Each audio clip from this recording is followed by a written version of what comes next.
نحس عفيفة، سن 18 سنة، ساكن بأور، مصممة أزياء أمازيغية.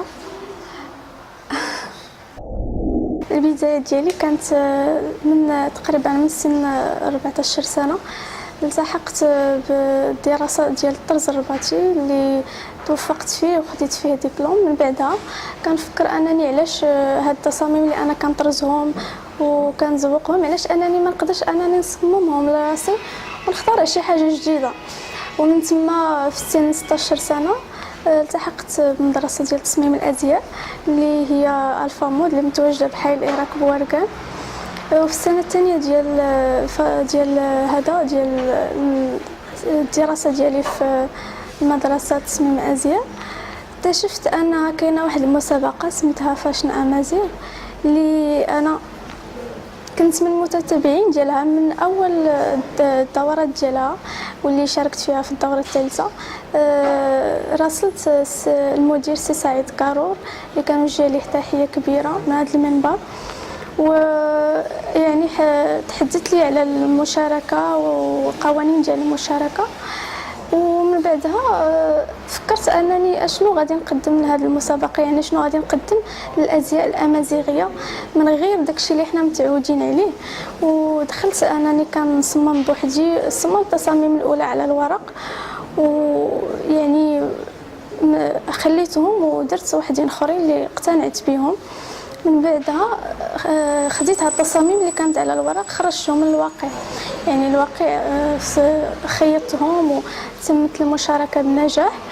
وفي فاشن امازيغ الحمد لله التصاميم ديالي لقاو الاعجاب ديال بزاف ديال الناس وتعرفت على ناس في الدومين ديالي ايضا. تصميم الازياء يعني خاص المصمم اولا يكون مقتنع، يعني يكون داخل المجال بحب المجال، يعني ما يكونش داخل غير هكا. ومن بعد انه يكون داخل الحب المجال يكون يختار واحد الستيل خاص به، يعني يكون يفكر مع راسو شويه يقول انا علاش اصلا دخلت لهذا المجال واشنو بغيت ندير في هذا المجال، يختار براسو. يعني تصميم الازياء كيبدا من الورق، يعني كتصمم التصاميم اللي انت كتحط الافكار ديالك، بعض الافكار اللي انت اصلا ما كانوش عندك كتلقى يديك رسمات لك شي حوايج اللي كتفاجئ راسك انك ما كنتيش كتعرفهم وليتي كديرهم. من بعد التصاميم على الورق كتمشي ديك الساعات المرحله ديال اختيار الاثواب، يعني الاثواب ضروري خصها تكون اثواب رفيعه، ما تكونش اثواب هشه. ولذلك خاص تختار قصات عصريه او على حسب لو ستيل اللي المصمم كيكون باغي.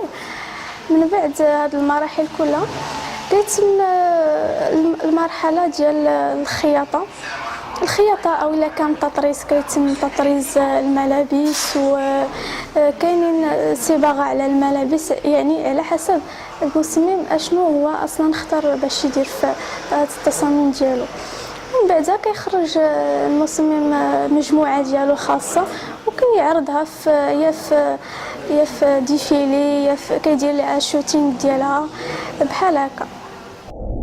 المحل الثقافي والتراث الامازيغي في التصاميم ديالي بحكم انني امازيغيه الاصل، يعني بحثت باش ندير انني تصاميم امازيغيه، بحثت في الثقافه الامازيغيه وبحثت في بزاف ديال الحوايج، يعني الازياء القديمه، وبحثت في الرموز الامازيغيه، وبحثت يعني التاريخ الامازيغي بصفه عامه.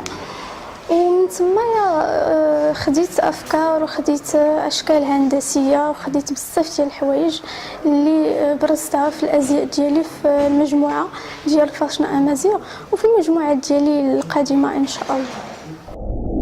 عفيفه باغا توصل، يعني ماشي هي اللي باغا توصل بل باغا توصل الازياء الامازيغيه العالميه ان شاء الله.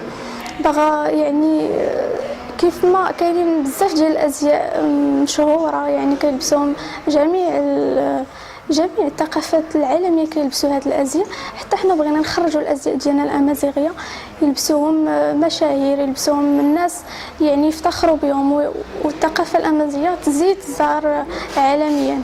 وباش نوصل لهذا المستوى خاصني بطبيعه الحال دعم وخاصة شويه ديال الوقت، ويعني ماشي غير اجي وغادي توصل لهذا المستوى، ولكن شويه بشويه. الشخصية الأولى هي إلي صعب، يعني المصمم العالمي المشهور اللي حتى هو بدا في سن صغير جدا.